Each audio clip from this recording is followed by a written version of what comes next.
I'm really looking forward to this set, and it is time to take the box of play boosters of Tarkir Dragonstorm and see if we can turn it into a complete commander deck. Obviously, it's not going to be some bracket 4 experience we've got going here, but we've ended up with some pretty sweet decks playing this game on the channel. This will actually be like the 4th one of these that I'm doing. I'm really excited about Tarkir Dragonstorm, and so obviously I'm super pumped to get into the open and build for this set. As we get all of these packs out, I want to thank the channel sponsors. Card Conduit, the best place to sell your cards quickly and easily on the internet.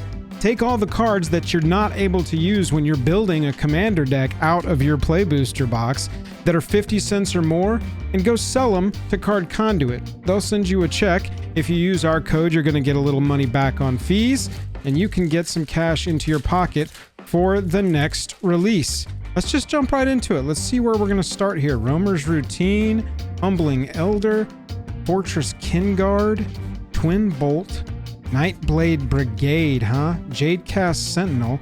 Look at that. 1, 2, 3, 4, 5, and a colorless. That started the pack of the box. Wow, that's pretty intense. Just go one of each color and a colorless there. Got a Monastery Messenger, sorry. Sandstep Citadel, which is going to be huge. We'll get to that. Kishla Trawlers. And we've got a Hardened Tactician. Behind that, we've got an Iridescent Tiger as a 5-color option. A Winter Night Stories is our rare. Draw 3, then discard 2 unless you discard a creature card. Pretty good card advantage there. The foil Anok Wayfarer behind that. And that is how, with a foil Jungle Hollow, we start off the box. All right, did a little rearranging of our piles there. We've got our colors going across. We're going to go our rares right here in the middle. We'll probably also drop notables there as we go. And then you can see behind my picture, we've got our lands down there. Lands are going to be pretty important in this one, being that there's so much 3-color in this set. But that is just a nice little curiosity of this set that we will have to build around. Stormplane, Seize Opportunity, some more red commons coming in there. Also want to thank our other sponsor on the channel, TCG Player. Best place to buy your cards quickly and easily on the internet. If you are trying to buy cards on the internet, you can go over to TCG Player and have all of the stores that are present there. Nice Corey Steel Cutter. Compete for your wallet. Oh, nice. And a foil Showcase Baron Step Siege behind that. That's a pretty cool pack right there, gotta admit. I'm gonna put that over here with our gold cards. Put this down with our lands, and our tokens go there. So go check out TCG Player if you need to go buy some cards off the internet. There's also Dragon Shield. You may have noticed this playmat that we're opening on. I've also got some sleeves that match it. Dragon Shield, one of the sponsors on the channel. These are brand new art sleeves featuring Shana and Huro, 2 characters there. These are a collab between Dragon Shield and the Japanese artist Ryo Kame, so make sure you go check these out on their website if you like the look or you like the playmat. Both are open as options. Let's get into the 3rd pack here. Also want to shout out our sponsor Moxfield. Moxfield's the best place to put your deck lists on the internet. We'll actually take this whole list over to Moxfield at the end of the build and look at how we would maybe upgrade it and look at what the next steps would be to turn it from more of a limited deck. Nice Magmatic Hellkite, our first rare dragon of the set of the box there, with a Magmatic Hellkite Showcase behind it. Hello, Magmatic Hellkite came out to play in this one. Got a foil Keru Goldkeeper behind that with a Swiftwater Cliffs. I'm really glad to be seeing all of this fixing. We do have to work around a potential 3-color option. Let's talk about what we've done so far on this series for the boxes that I've built from. Adeline Mono White is where I started my journey with these turn a whole box into a commander deck videos. Now, I do this kind of event a lot. This is basically like a full box sealed, or a Commander Nice Evolving Wilds. We love to see that. Commander boxing event, if you've heard of that before. So it's essentially like a souped up sealed game here that we're trying to do. But I like to challenge ourselves to get a whole commander deck going. Oh, nice with that frame. That is my first time seeing that frame, and that is gorgeous. Love seeing that. Really a big fan. Inevitable Defeat. Nice removal there on a Mardu spell.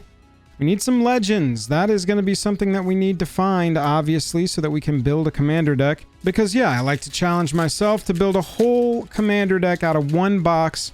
Try and let the fates decide what commander I was supposed to build from this set.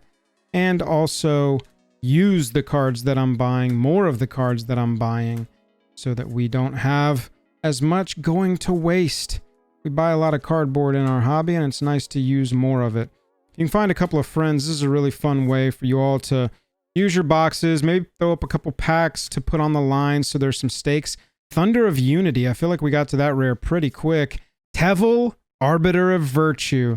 That is our first legendary dragon option. That one's a really nice one to see. We'll have to see how Sultai treats us as we open up.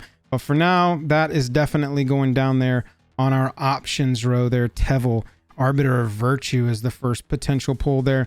Got a double foil pack, but it was just 2 commons. Nice, more dual lands there. So that's nice to be a few packs in and have a legendary that's an option. We'll see. Teville needs some specific stuff to really make it pop off, and unfortunately we kind of have to avoid quote-unquote build around commanders with this type of build. We need like generic strength across multicolor representation so that we can run the best cards. Hopefully, because this is a 3-color set, there's plenty of fixing in the set to make it possible to run a 3-color commander deck. And then, as we open up Eshki Dragonclaw, red, a blue, and a green for a 4/4. Vigilant Trample Ward 1. At the beginning of combat, if you've cast both a creature and a non-creature, draw a card and put 2 counters on Eshki Dragonclaw. That is actually really huge for us. Wow, with a Jeskai rare right behind it. New way forward. Next time a source of your choice would deal damage to you this turn, prevent it. When that damage is prevented, new way forward deals that much damage to that source's controller, and you draw that many cards. Wow. With a foil Bone Cairn Butcher behind it. So yeah, we'll see exactly what we end up with the support for, but we have a better chance at being able to run more of our better cards with the option, hopefully, of multiple 3-color commanders for us to pick from. It's been kind of a handicap in the past. I told you we've run a Adeline Mono White from Foundation's Jumpstart. That set, opening it up, there were no multicolor options, and so it was like, okay, what monocolor commander deck are we going to build? We also built Grimgrin when I did Innistrad Remastered. We opened a box of that and ended up building an entire Grimgrin commander deck from that one box of Innistrad Remastered. That one was really fun. Little Teamer Dragon in the Air, 6/5 Option. Got a Chemist, Encroaching Dragonstorm, Breaching Dragonstorm, and Revival of the Ancestors. Labzan. Create 3 spirit tokens, distribute 3 counters among stuff, and then creatures you control gain trample and lifelink. Nice little rare there in that triad if we happen to go that route. So we built Grimgrin from Innistrad, and then after that we built Captain Howler from Aether Drift. I was happy to get a commander in Aether Drift that kind of balanced a couple of the mechanics that they've got going on in that set. I was a little worried we were going to get pigeonholed with like artifacts or vehicles, you know, but we were able to get a good deck going that had to do more with cycling in Aether Drift. With Tarkir, we're hoping for the 3-color commander, and I'm pretty sure that that is going to easily happen. We've already got 2 options down there, and I've just been pulling a ton of dual lands and stuff, so I think we're going to have lots of options there, hopefully, to pull from. Getting toward our rare. It's Rot Curse Rakshasa. Little mythic action there. That's a nice pull. Like seeing that. The Lightfoot technique behind it, and another Jungle Hollow to fix our black-green should we need to. With this Dragonstorm, we're looking at 3 colors, and we're looking at different archetypes overall. You've got Abzan Endure, which is outsizing your opponent with +1/+1 counters, or outflanking them with spirit tokens is how that one's been described. You've got Jeskai, which is Flurry, which is like casting 2 or more spells in a single turn and trying to overwhelm the opponent that way. Frontier Bivouac. Love seeing Bivouac, that's right. And then an Anafenza Unyielding Lineage behind that. Flashing, first striking, non-token creature dies. Anafenza endures. Nice little option there for a white legend. Don't know if that would be a commander option for us, especially as wide as we are allowed to go in this set. Look at that token. Reliquary Dragon. All colors, flying lifelink. Token enters, it deals 3 damage to any target. Very cool. So after Jeskai, you've got Sultai, which is using the power of the graveyard to make your creature stronger. You know, we already saw Teville, Arbiter of Virtue, which gives all of our spells Delve, which lets us pay for part of the casting cost by exiling cards from our graveyard. Pretty sweet way of reducing big spells there, or casting a lot of spells in the same turn, which is kind of nice. You'll notice I've been just dumping all of our gold together. As you're opening this, in a setting where you're at a tournament or an event, you'll probably want to go a little faster. Obviously, I'm kind of taking my time and we're talking. As we see a Sidisi, Regent of the Mire. Little graveyard love there with a foil Osseous Exhale and a full art island behind that. Nice. You'll want to go a little faster in an event as we get to our middle row here. That was our entire first column.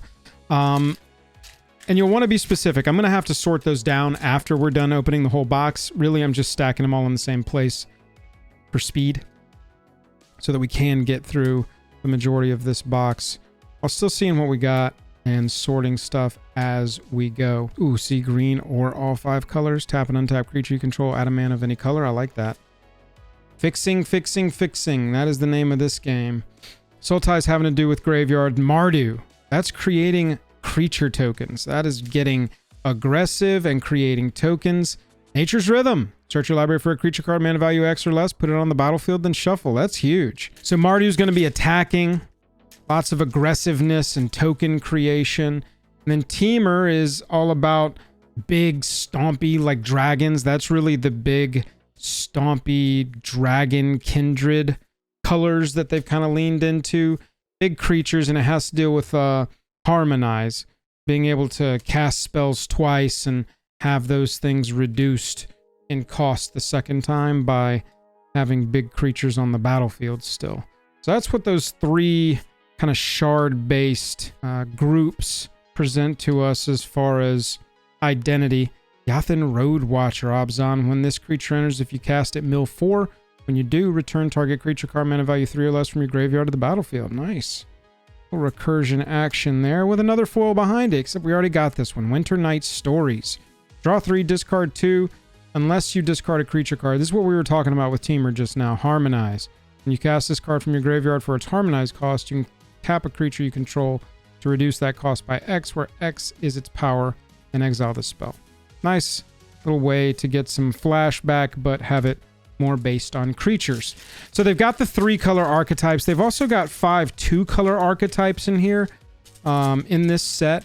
Black white represents sacrifice. You're going to be sacrificing the extra creatures, like your temporary creatures from Mobilize, from that Mardu token creating ability, to get extra use out of those creatures. So black white is going to be more about sacrificing creatures and getting value out of those. So we can kind of look more closely within a triad, since we are probably going to go a triad, to help us know what our inner synergies are going to go. I keep saying triad. I know I'm going to upset some people with the wrong words. Great Erishan City. Enters tapped unless you control a forest or plains. We are really getting some Obzon love as far as which 3-color group, which 3-color pairing we are going to be pushed into. But yeah, we can look at the 2-color pairings within to try and decide some of our inner synergies. Blue and red is all about that 2-spell stuff. Flurry, use Harmonize spells, get the extra spell casts, get the extra, flashback, but it's called Harmonize. Make sure that you're getting maximum value. A lot of cards that are like, oh, when you cast your 2nd spell per turn, each turn, on your turn, stuff like that. All has to do with 2nd spell. That's the blue and red sort of inner synergy there. And you got black and green after that, which is all counters. Counters of any kind, not just +1/+1 counters, to make your creatures stronger for combat, which makes sense. You've got Obzon represented there in black-green. Also got a little bit of the Sultai stuff. Sage of the Skies is a 3-mana white spell. When you cast a spell, if you've cast another spell this turn, copy this. And it's a flying lifelinking 2/3. Not hugely impactful for Commander.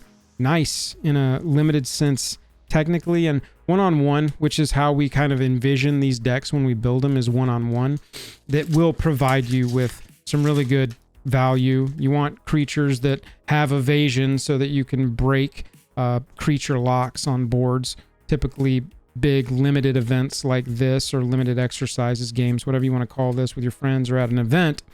They'll end up in a creature lock a lot of times, especially Commander. And so having stuff that flies or has menace can get through easier. Pretty necessary when you're building decks like this out of just a box in the way that we are.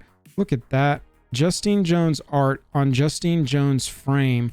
Just got to take a minute to appreciate that, because I certainly do. That looks awesome to me. Wow! And that's our first look at the total blackout treatment. Anafenza Unyielding Lineage, another copy of Anafenza, but this time in that blackout showcase treatment. The clan treatment, I'm not 100% sure of the title of it, but Anafenza Unyielding Lineage. That card looks pretty cool. I gotta say, they look cooler in hand than I thought they were going to. Blossoming Sands, and then Oral Procession in foil is a nice little blue-green spell there for some value. After black-green being the counters draft archetype, you've got red-white, which is go wide tokens, which, you know, if you combine that with some of the other stuff we've seen, kind of makes sense, right? That's what we were talking about, is the entire Mardu strategy, is create token creatures and attack, and then like sacrifice them and get extra value. So we just use that mobilize ability, and we try and get as many tokens onto the battlefield as we possibly can and go wide. That means having a lot of creatures on the battlefield, so many so that they can't block them all, and we can just go around the entire strategy that our opponents are trying to stop us with. Traveling Botanist is an uncommon into Flamehold Grappler. First strike 3/3. When this creature enters, copy the next spell you cast. When you cast it, you can choose new targets for the copy. Do enjoy that quite a bit. Not sure. We are not seeing a ton of multicolor legends. And so we are going to, right now, choose between Teamer and Sultai. But there's still quite a few packs. We are not quite through the second column. Go wide tokens in red-white, and then you've got blue-green, which is leaves the graveyard synergy. It says fill up your graveyard, and then use Harmonize, Renew, or other methods to get bonuses for cards leaving your graveyard. So those are the archetypes that we're going to look at, the inner archetypes that we'll try and balance around as we're building this.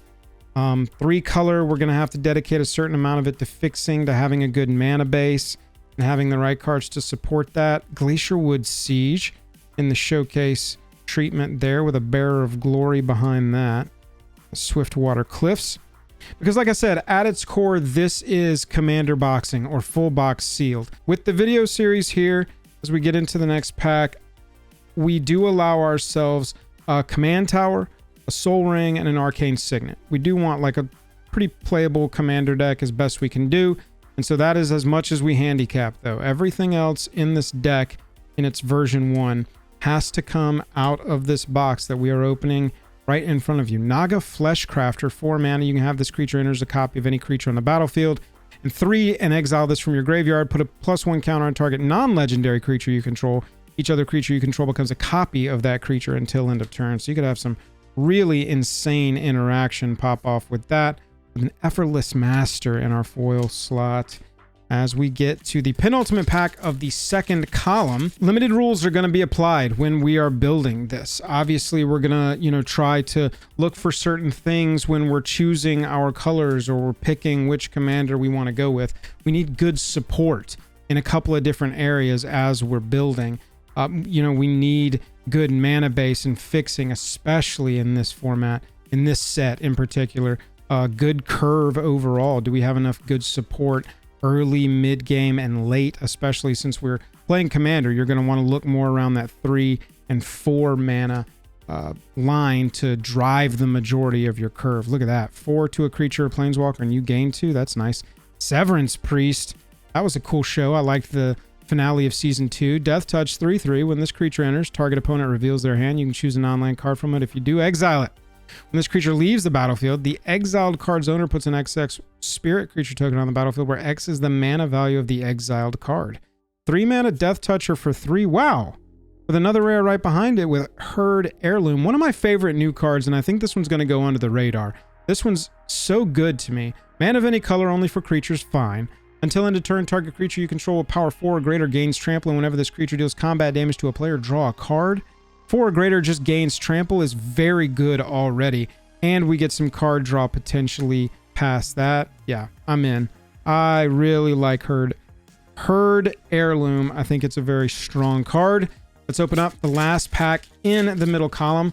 As we continue talking about how to build a limited deck, mana base and fixing, and our curve overall has got to be strong. A little heavier, I would say, just because we are playing Commander. We're not building, 40 card limited decks here. We are going to build a 100 card true Commander deck. Not even typically, if you were doing an event like this at your LGS or at a con, you would build like a 60 card Commander deck.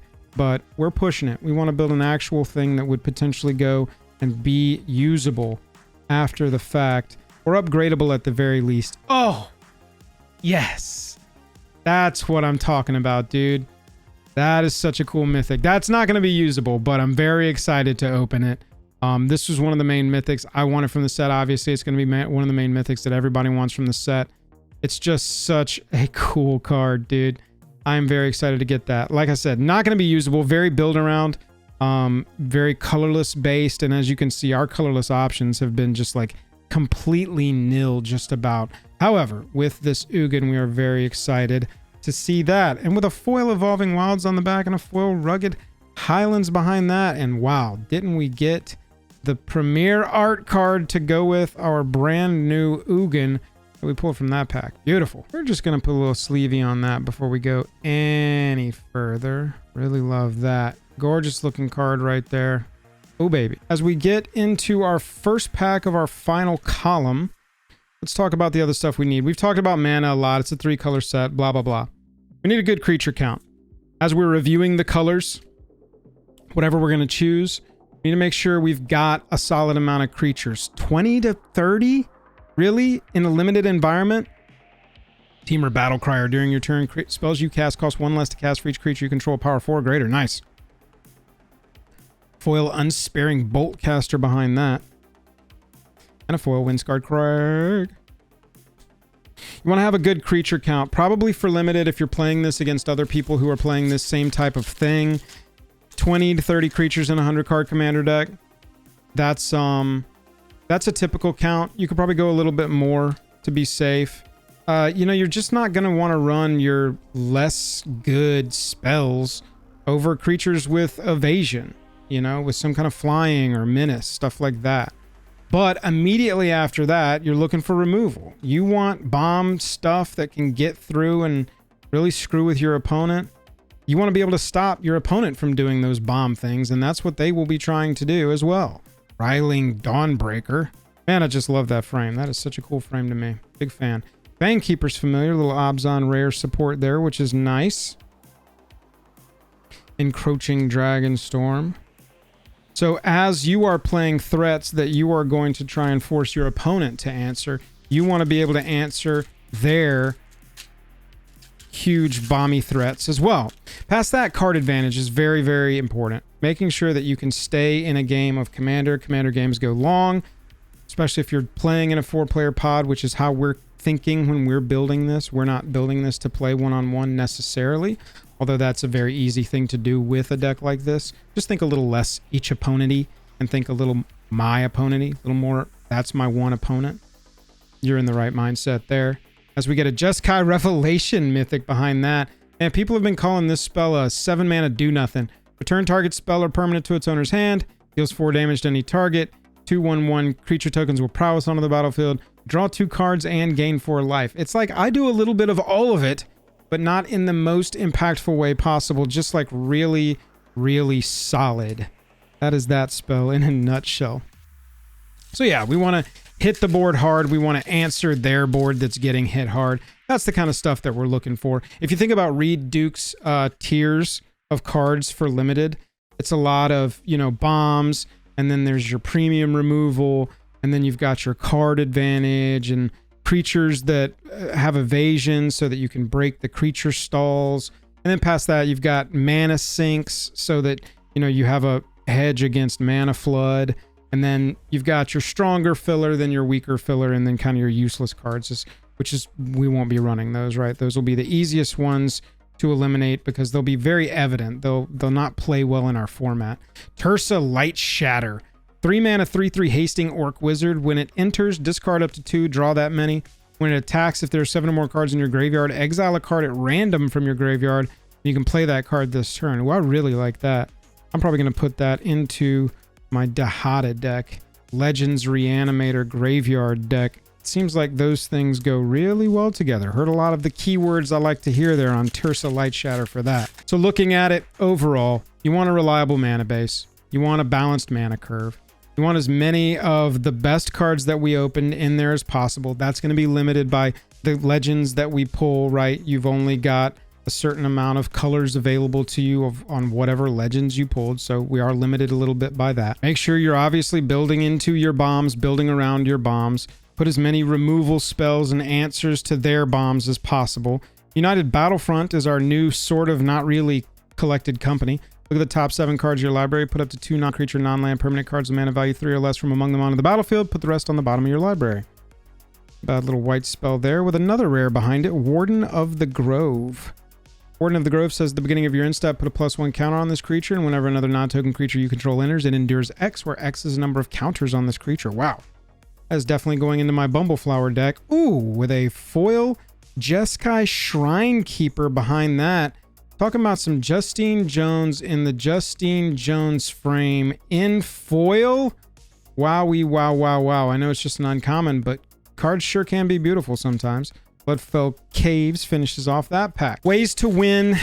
Need win conditions. That's where bombs kind of come into play a lot.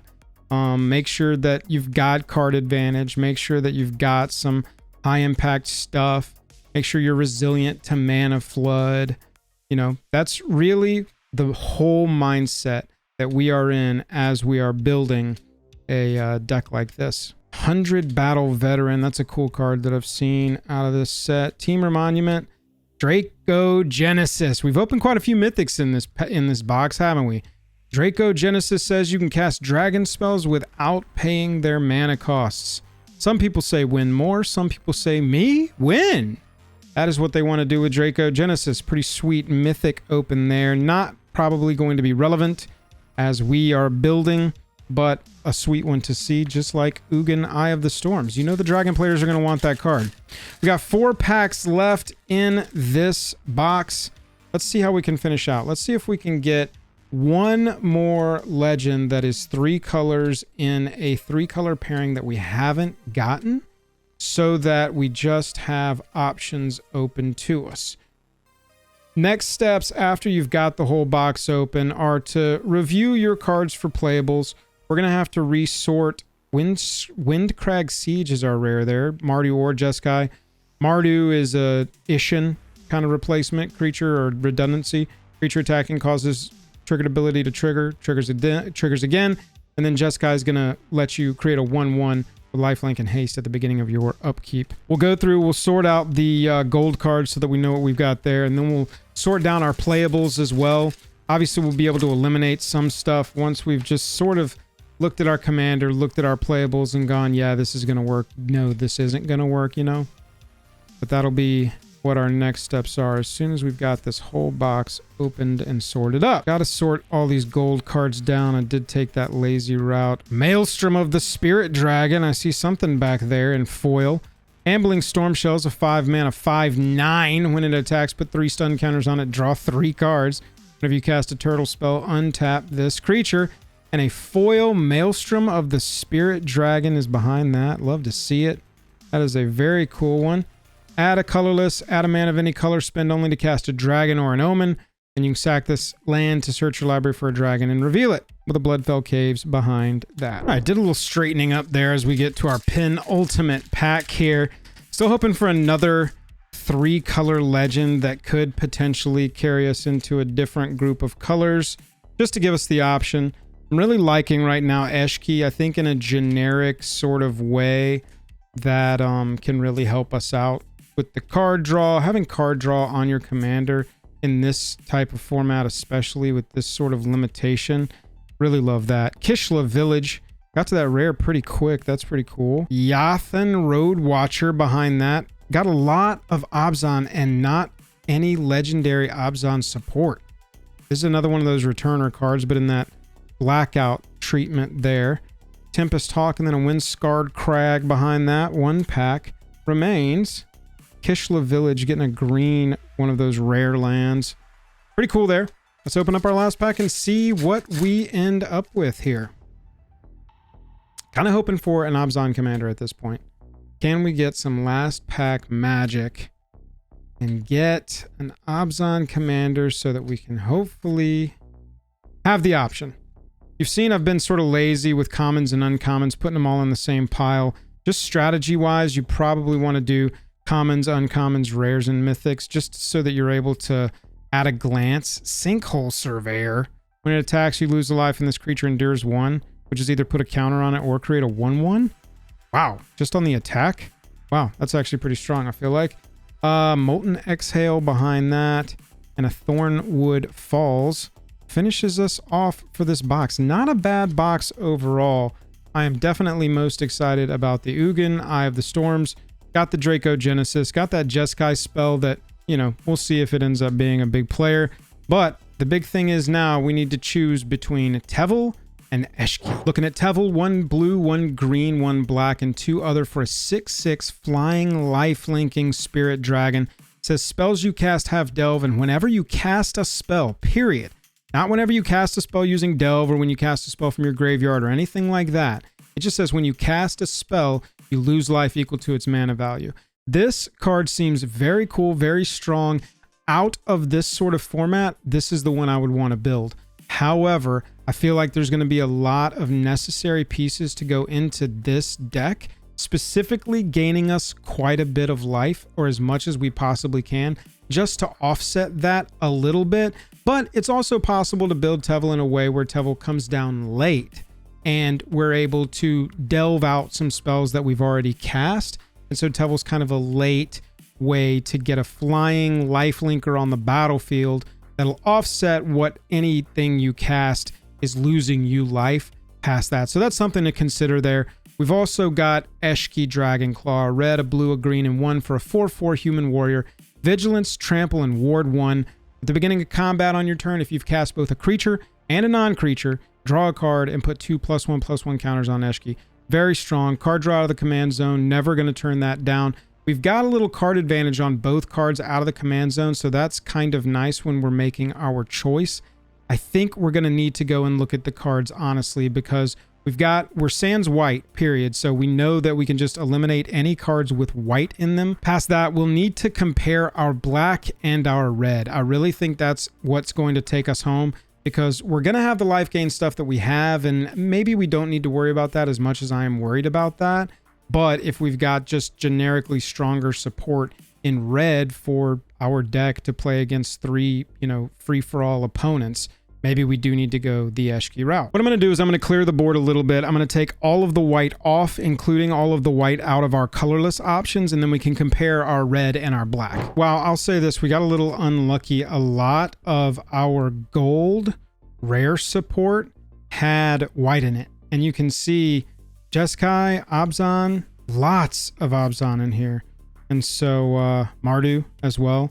Lots of lost rares and our mythic lost there, just because of the commander that we pulled and what we're going to end up having to build. That is the way the cookie crumbles sometimes. Let's take a look at our colorless real fast just to see what's going to be playable. So Dragonstorm Globe is pretty generically good for a dragon commander, so that's definitely on the Teville side in case we do go that route. Abzan Monument's not relevant. Teamer Monument's pretty cool if we go Teamer there. When this creature enters, you can search for a basic land, reveal it, shuffle, put it on top. If you control a dragon, put that card on the battlefield tapped instead. Not bad, just kind of fixing generically. I'm just going to keep all these colorless cards over here together. We're just going to cut the ones that are completely irrelevant. Target player mills 2 cards. That's relevant. Target card from a graveyard on the bottom of its owner's library. That won't get played, but we'll put it there. Don't need the Abzan Monument. We'll just keep our duplicates there for now. Looks like a lot of duplicates. Not a ton of colorless in this set. So we know we're playing blue in the deck.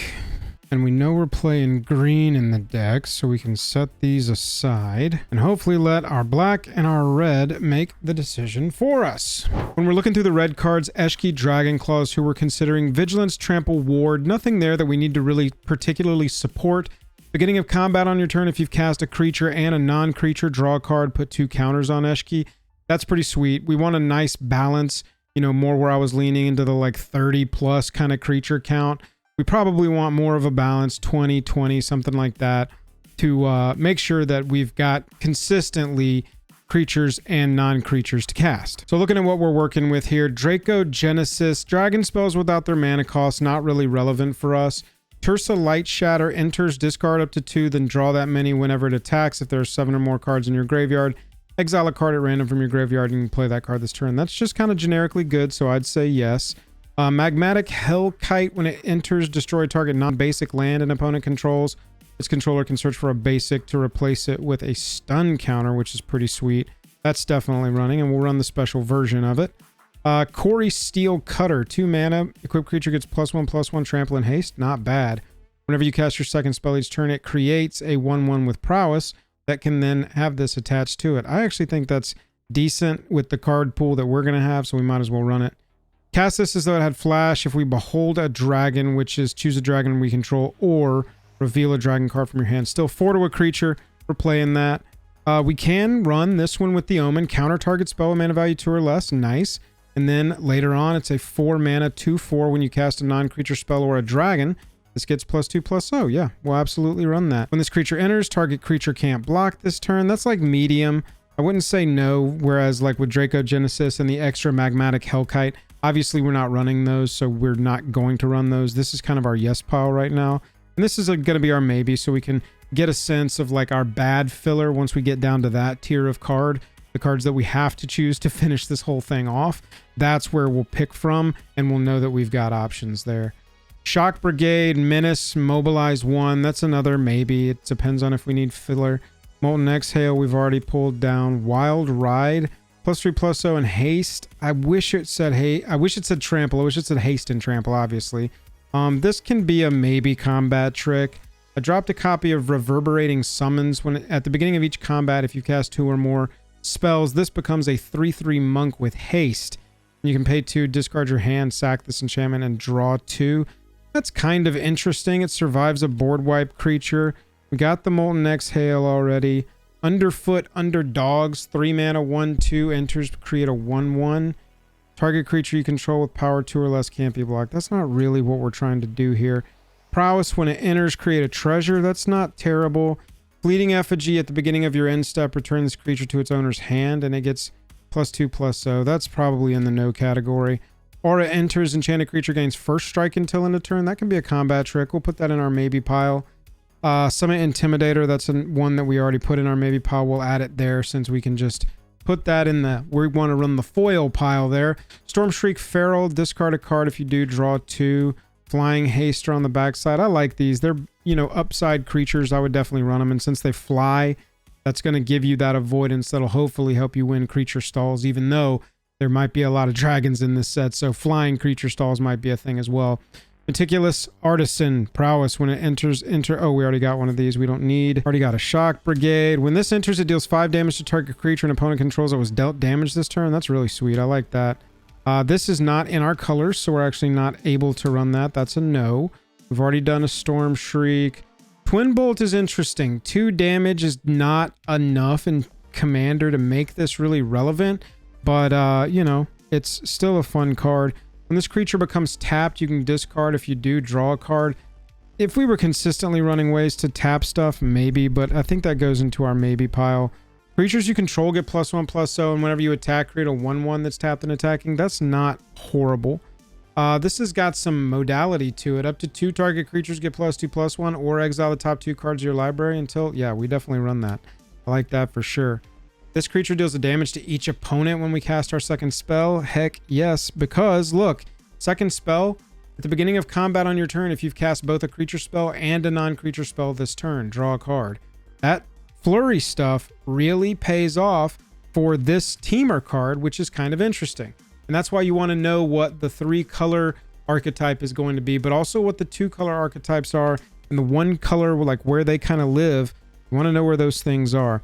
We're going to run the special version of the Storm Shriek Feral, obviously, so I'll put that in there.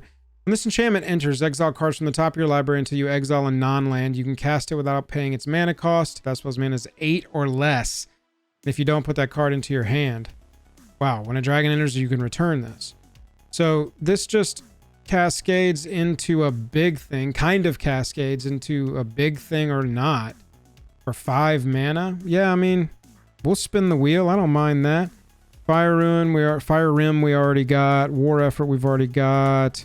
Some of these others we'll already get. 2 on a sorcery to any target, but it can flashback. That is something that we will run for right now. It's not really where we want to be. Narset's Rebuke is in the wrong colors. We've already seen these. As we get down in the piles, we start to see our commons that are repeats. Overwhelming Surge, 3 to a creature or destroy target non-creature artifact. We're definitely running that. Jeskai Devotee is not something we need. The Sunset Strike Master, our red mana dork. We're going to run it just for the lulz. We're absolutely going to put that into the deck. I actually think it could be better than a lulz creature. So overall, we got a decent amount of yes, we want to run this. And it's pretty evenly spaced. Let's see. 1, 2, 3, 4, 5, 6... 7, 8 cards here. 1, 2, 3, 4, 5, 6, 7. So like 7 non-creature, 8 creature. That's not a bad ratio there when we're trying to split it fairly evenly between Eshki. I really like the play that these omens have in Eshki because it gives us creatures or sorceries to help trigger the Dragon Claw. I like that. Whatever we need that turn, we can use that side of it and hopefully get what we need and get that trigger going. When we're looking at our maybes, we've also got some decent filler here. And so, you know, I don't hate the red option by any means. Okay, so let's clean some of this up. We've got our red that is not happening, so we can get that out of the way. We've got our maybes and our yeses. Our leopard starts our maybes and our strike masters on top of our yeses for red. And we can take a look at black to judge the playability of Teville, Arbiter of Virtue. Got that spells you cast have delve, so we can cast this late if we want to avoid having to pay life equal to the mana value of spells, but it's also a 5 mana 6/6 flying lifelinking dragon out of the command zone. So that's pretty sweet as well. You know, our Eshki does come with trample, so both have some nice avoidance, but that lifelink in the air, very sweet there. So let's look at what black cards we have access to and see if they'll play well here. Starting off with our rare stuff, Sinkhole Surveyor, flying 1/3. When this creature attacks, you lose a life, and this creature endures 1. That just seems so good. I know we don't want to lose too much more life without gaining some stuff, but I like that a lot. A flyer that gains a counter every time it attacks or creates 1/1s to go wide. Sack a creature you control with mana value X other than CDC. Return target creature card with mana value X +1 from your graveyard to the battlefield. That is a no for me, dog. I really like it, but it feels very build-aroundy, and we're working with what we can get here. So we're just going to put it in the no pile. Rot Curse Rakshasa, 2 mana 5/5 trample decayed, meaning it can't block, and when it attacks, you sack it at the end of combat. And you can renew, which is pay 2 black X and exile this card from your graveyard. Put a decay counter on each of X target creatures, activate only as a sorcery. So it comes back as this sorcery, basically, that will make your opponent's creatures unable to block that it can touch and have to get sacrificed if they attack. I do like that card a lot. Getting into some uncommons. Didn't get a ton of rare support, did we, there in our black cards. Unrooted Ancestors, a 3 mana 3/2, sack another creature. This creature gains indestructible until end of turn and tap it. Interesting. I would put that in the maybe pile. Abzan Devotee is not a card that we can run. Destroy target creature, create 2 1/1s. They gain haste, sack them at the beginning of the end step. That's very interesting. Removal that I would definitely play. Worthy Cause is sack a creature, exile target creature or planeswalker. Yes. Nightblade Brigade, Death Touch, mobilize 1, and when this creature enters, surveil 1. That does a lot, and I like all of it. Already got an Ancestor, so we don't need any more of those. Sack another creature, put a +1/+1 counter. We'll put that in the maybe pile. Well, it depends on how much token stuff we end up doing in our black and green and blue. Potentially if we're playing Teville. Kin Tree Nurturer, 3 mana, 2/1. When this creature enters, it endures 1. It's a maybe. Target opponent exiles a creature they control and their graveyard. Holy moly, that is just such a good card. Worthy Cause, we already have a copy in here. 100 Battle Veteran, 4 mana, 4/2. As long as there are 3 or more different kinds of counters among creatures you control, this creature gets +2/+4. And you can cast this card from a graveyard. If you do, it enters with a finality counter on it. I love that it comes back. And with the amount of Surveil, I actually think that that's something that we might play. Behold a Dragon or pay an extra one. Target creature gets -3/-3. We like that. And our commander's a dragon if we're in this. Feral Death Gorger. +1/+1 counter on up to 1 target creature. Draw a card. 6 mana, 3/5 flying Death Touch. When it enters, exile up to 2 target cards from a single graveyard. Yeah, I mean, it's not bad. When this enchantment enters, each opponent loses 2 life. You gain 2 life and Surveil 2. And when a dragon enters, return this enchantment to its owner's hand. Another one. We got a dragon as a commander. We like it. 2 more to cast if it targets dragon, destroy target creature. We love that. Already got the Death Gorger. Let's look at this. Aggressive Negotiations. 3 mana. Target opponent reveals their hand. Choose a non-land. Exile that card. Put a +1 counter on a target on a creature you control. Yes, we love that. Devotee can't run. Target creature you control gains Death Touch and indestructible until end of turn. Yes, please. Surveil 2. Draw 2. Lose 2. Man, I'm loving how much card draw we're seeing in the black in this box. Whenever this creature attacks, if you control a creature with a counter on it, each opponent loses 1 life. That's a maybe. I'm not seeing a ton of counters, and we obviously can't do it with our commander, but maybe. Alchemist's Assistant, lifelinking 2/1. Exile this card from your graveyard. Put a lifelink counter on target creature as a sorcery. That's again, it's a maybe. We're putting stuff on the graveyard if it goes to the graveyard. When this creature enters, it endures 2 menace. I feel like that's a maybe. Pay X life. This creature endures X. Activate only as a sorcery. Wow. Paying life. Not gaining a lot of life yet, but we are certainly paying life. When this creature enters, it endures 2 menace. Oh, we already got one of those in our maybe pile. Flesh's Legacy. Kin Tree Nurturer. Feral Death Gorger. Adorned Crocodile. 5 mana, 5/3. When it dies, create a 2/2, and you can pay 1 and exile this from your graveyard to put a counter on it. It's not bad. It's not terrible. It is what it is. Run that already. Running that. Desperate Measures. Target creature gets +1/-1 until end of turn. When it dies under your control, draw 2. I like that. Aggressive Negotiations. Blood Flies. Alesha's Legacy.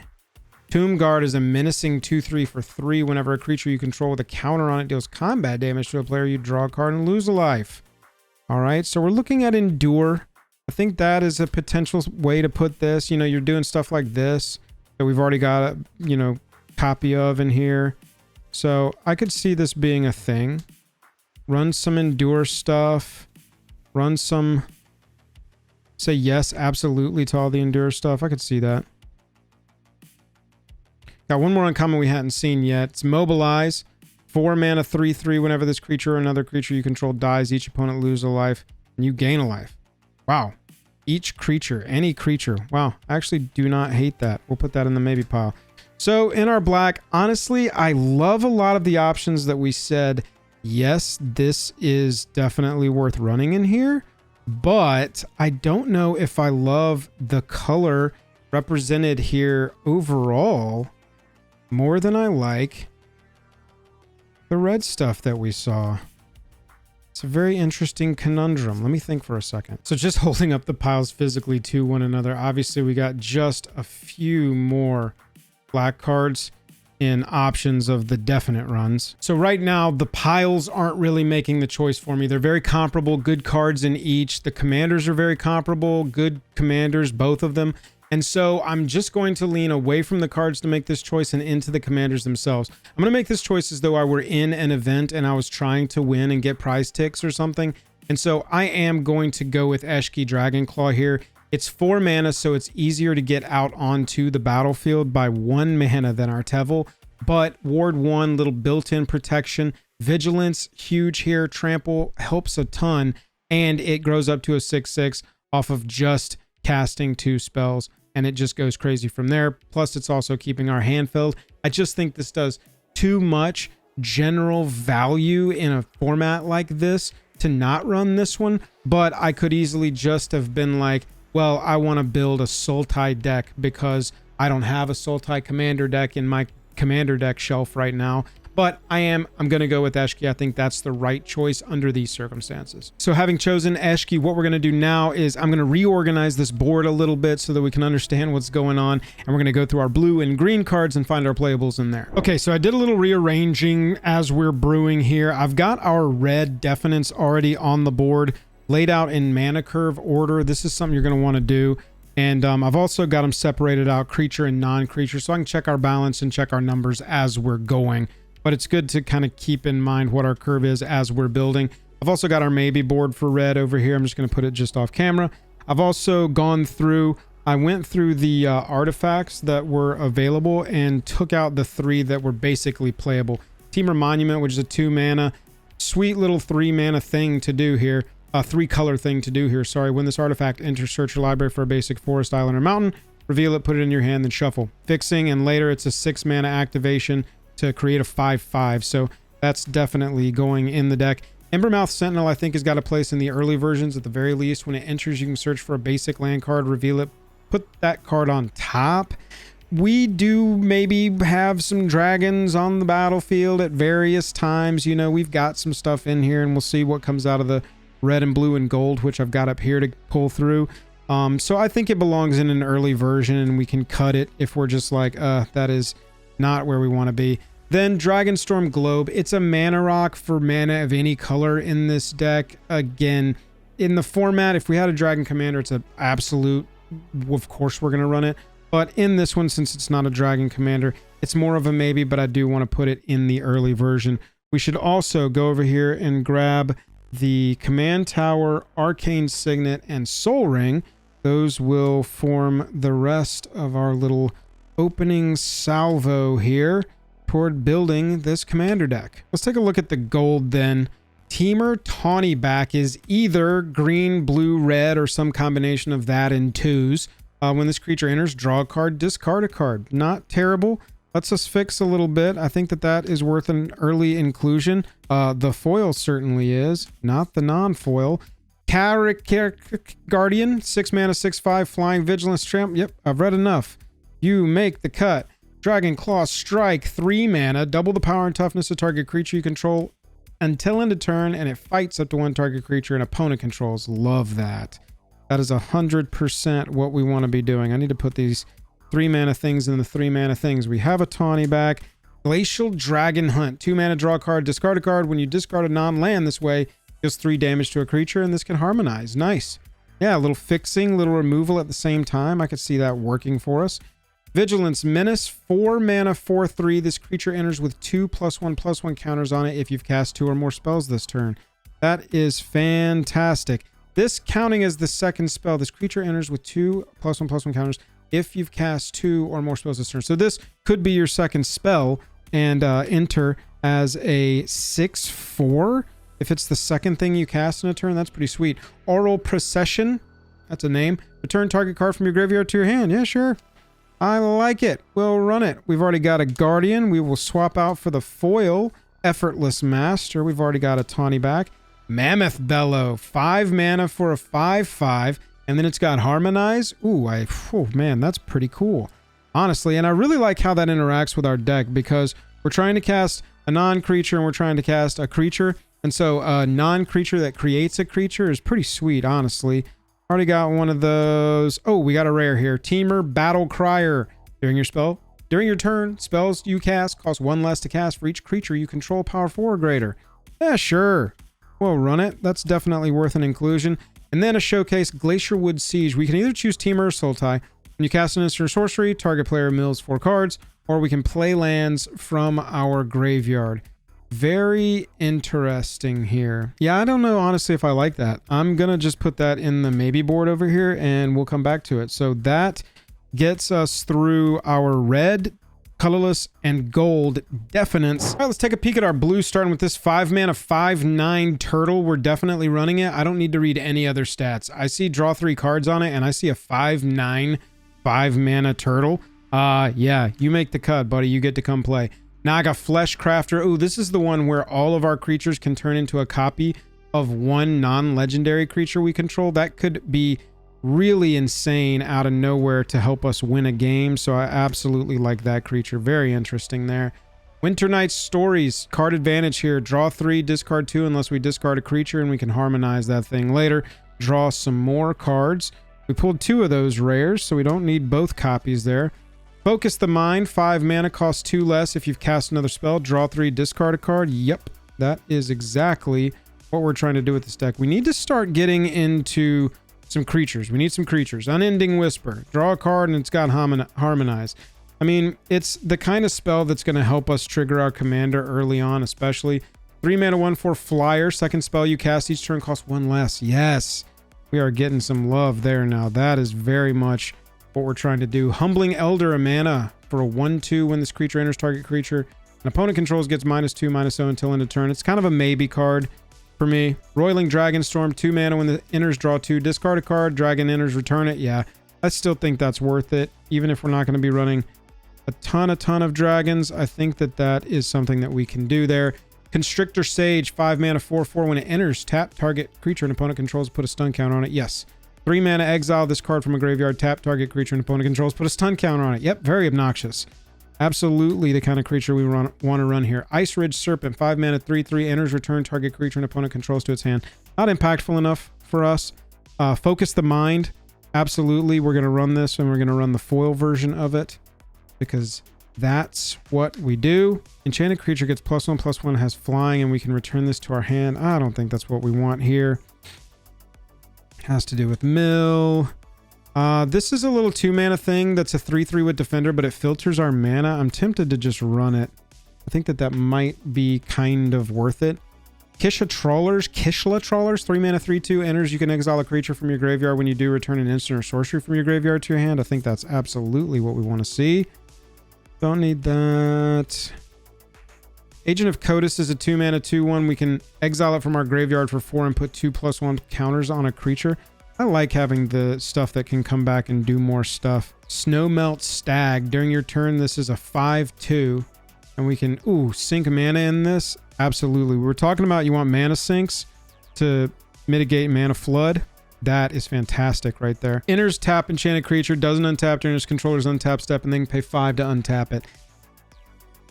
Early to mid, this is going to be really fantastic. Late game, this is going to be terrible because we'll just have the 5 mana very easily to untap. So, I mean, this goes in the maybe. It doesn't go in the nose, but it goes in the maybe. We can Behold a Dragon, counter target spell for 2. And if we Behold a Dragon's counter for 4, it's a maybe. We got to counter our dragons at the end. An uncommon flyer, 2/3, ward 2 at the beginning of your upkeep. You can exile 2 cards from your graveyard, and if you do, put a +1 counter. That's not terrible, simply because of the amount of draw discard we have in this deck. I think that might be worth running. Counter target non-creature spell, or owner of target non-land permanent puts it on the top or the bottom. I don't think that's what we want. Whenever you cast your second spell each turn, create a 1/1 bird with flying. Yeah, boy. That's what we want to see there. These are just so good in here. I think the omens are really strong. Did we already run this one? No, because this would be way up here in the 6s. Yeah, it's not fantastique, but it is a card that we're going to run. Ooh, I do like this. 6 mana, instant speed, draw 3, creatures your opponents control, -3, -0 until end of turn. I kind of hate it. But we're putting it in the maybes. Now, here we go. Fresh start. Enchanted creature gets -5, -0, and loses all abilities. Yas! That is very, very fun for us, not for our opponent, but we'll answer some of their stuff that's given us troubles. And that's going to do it for the blue. Okay, so we added some cards, definitely.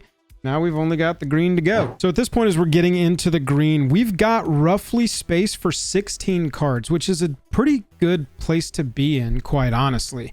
8 creatures, 8 non-creatures just out of the green that are definites, and we're good. We'll probably have to dip into our maybe board a little bit to fill this out, but having 46 cards here, including our commander, and then 38 lands, 16 cards remain, and I believe that we'll be able to find them in here, so we're on a really good track. And honestly, this being the first 3-color commander that I've built in this series, I can see how much better that's going to make your overall card pool, obviously, because you're able to run more of the better stuff and less of the bad stuff. It's kind of makes sense. Warden of the Grove is a 3-mana Hydra 2/2. At the beginning of your end step, put a +1 counter on this creature, and whenever a non-token creature you control enters, it endures X, where X is the number of counters on this creature.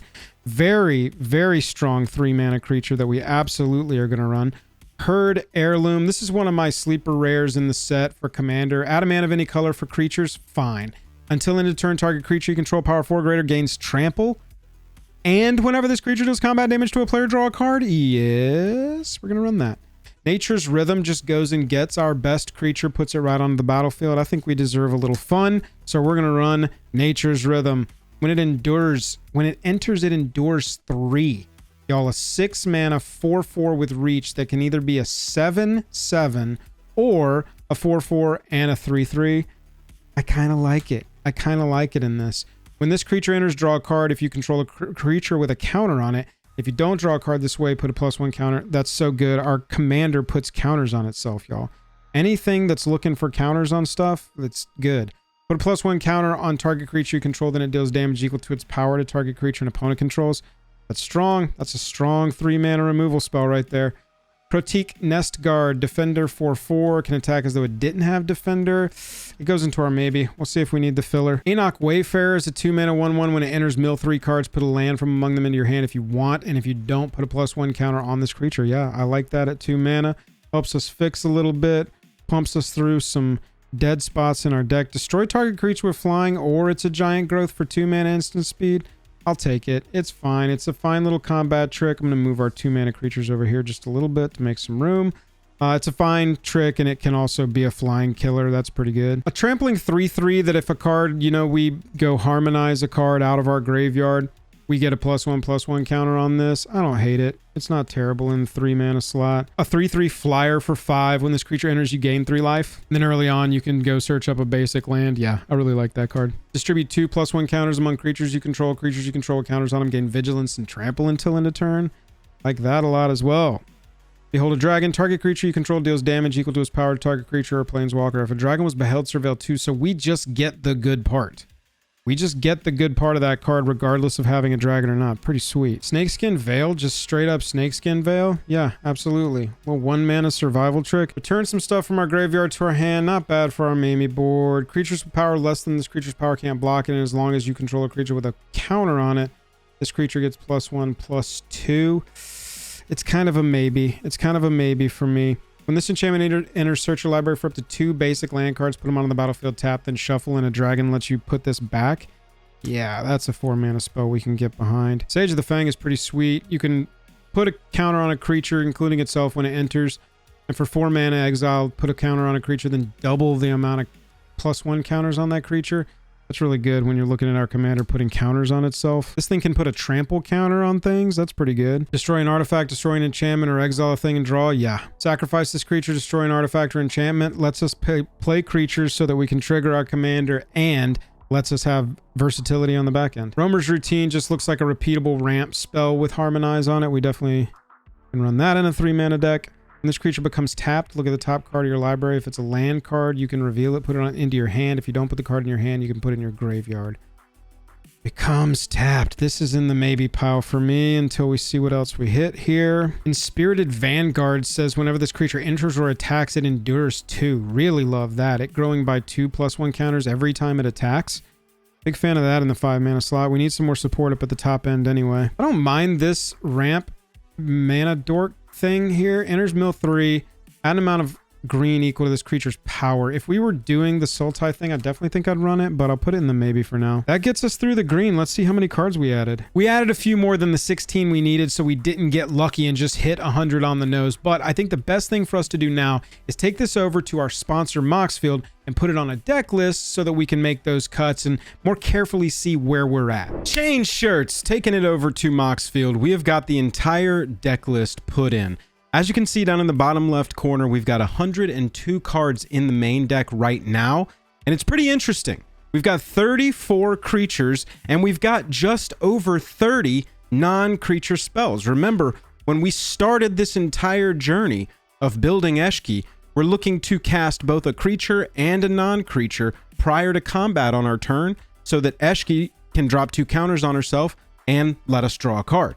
So when we go to cuts, we have a few more creatures than we do non-creatures. I really want that to be sort of a nice even line.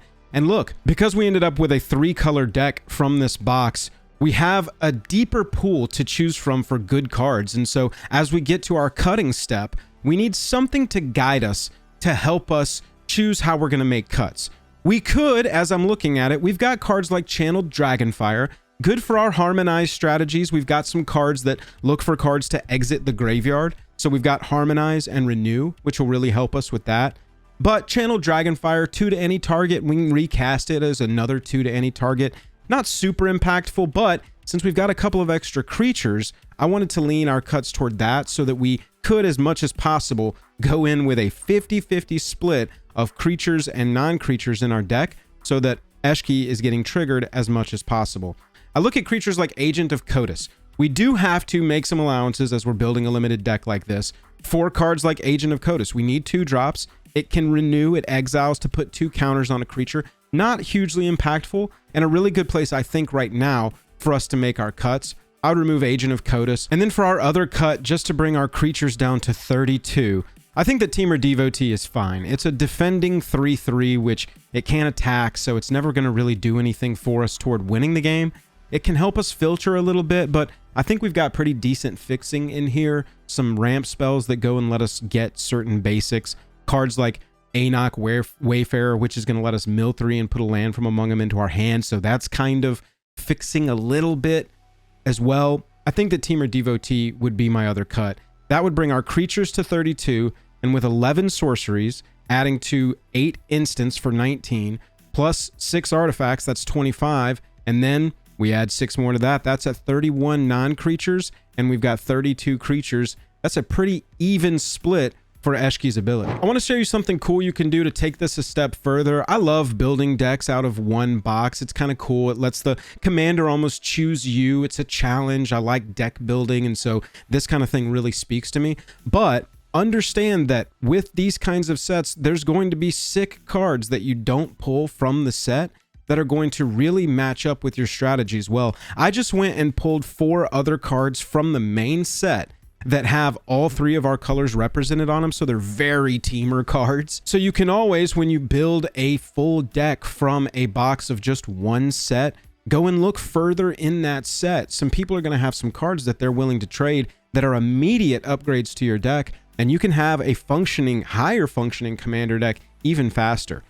Cards like Songcrafter Mage, when it enters target instant or sorcery in your graveyard, gains Harmonize until end of turn. Its Harmonize cost is equal to its mana cost. That helps us a lot. We're casting a creature, and it's also letting us cast a non-creature in that same turn, again, from the options that we've already cast. Roar of the Endless Song.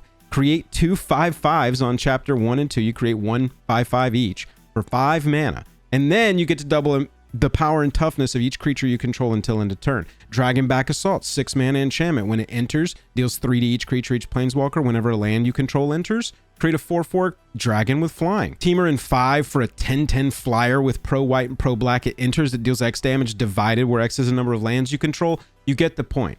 There are cards further into the set too that you can immediately look to, especially if you're doing this at time of a set release. Those cards are going to be going down in price over the few weeks after the set is released. You may be able to get them for trades and immediately start upgrading your deck. If you've got any questions about Commander deck building or something was unclear to you, please get down into the comments. I would love to answer questions and talk about this deck or this sort of exercise, what it takes to build a full Commander deck from a box like this. If you like this video and you want to see more like it, we've got a whole playlist of this exact series. Go check that out. And if you haven't yet, hit that subscribe button. It tells us to make more videos like this.